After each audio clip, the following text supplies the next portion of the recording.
Hey everybody, G4 Video 5 here, and welcome back to some more Grand Theft Auto 3, the definitive edition. In this part, we will be completing the missions Decoy and Love's Disappearance for Donald Love.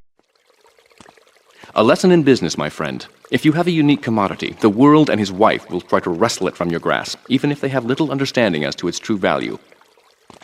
SWAT teams have cordoned off the area around my associate in the package. Get over there, pick up the van, and act as a decoy. Keep them busy, and he should make good his escape. The world and his wife? More like my wife and her boyfriend. Yeah, but the old package concept is coming back up here. As you would imagine, because that's kind of the focus of Donald Love's final missions, this being the penultimate mission in his mission strand, and it's very exciting stuff what we have to do, as we need to ensure the old Oriental gentleman's safety by acting as a decoy to attract police attention away from the garage in Pike Creek, so that way the old Oriental gentleman can escape with the package back to safety, and likely to the Love Media building to get the package back to Donald Love. So, very intriguing stuff, because we never really find out what's inside of that package. It's one of those types of things that all the characters that get their hands on it seem very intrigued and interested in it, but the audience doesn't really know what its contents are. And it's a lot like the movie Pulp Fiction, as there's a briefcase in that movie where all the characters that see what's inside the briefcase, just go crazy over it, but we the audience don't know what the hell's going on with that. So, yeah, it's very fascinating and one of those great debates within this game's plot. And I don't know, I kind of like that we never find out what it is. It adds to the mystique of it. Although I guess that could just be an excuse for lazy writing. And I don't know what the hell's going on here in Pike Creek. See that Idaho in the stretch there making out? Disgusting stuff. But here's the Securicar. And there's a pretty nice strategy you can use to cheese this mission to make it not seem so difficult and threatening. Although the police are just popping off during this mission. Sting. I mean, I made that joke so many times, but, the police, though, we have 6 wanted level stars, and so we've really got to be careful when driving around in the Securicar. Yes, it's a very sturdy vehicle, very powerful, a thick lad, but you have a damage meter you have to kind of be mindful of, so you don't want to get too wild with crashing into people. And I'd say just crash strategically if you can.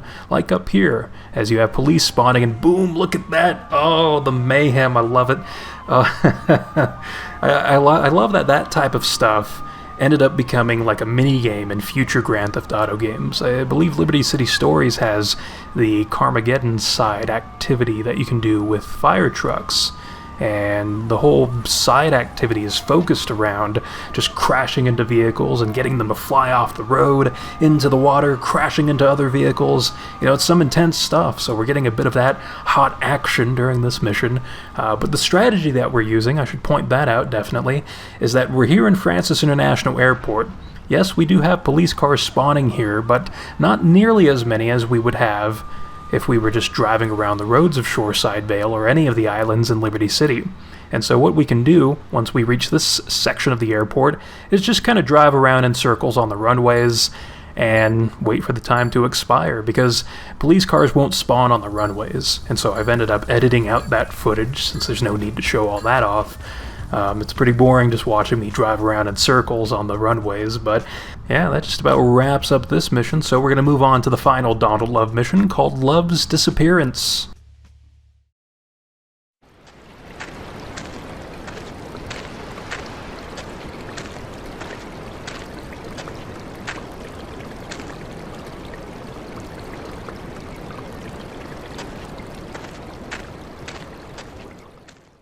So that is the final mission for Donald Love, and his ending is left ambiguous, as we never find out what really happens to Donald after this mission.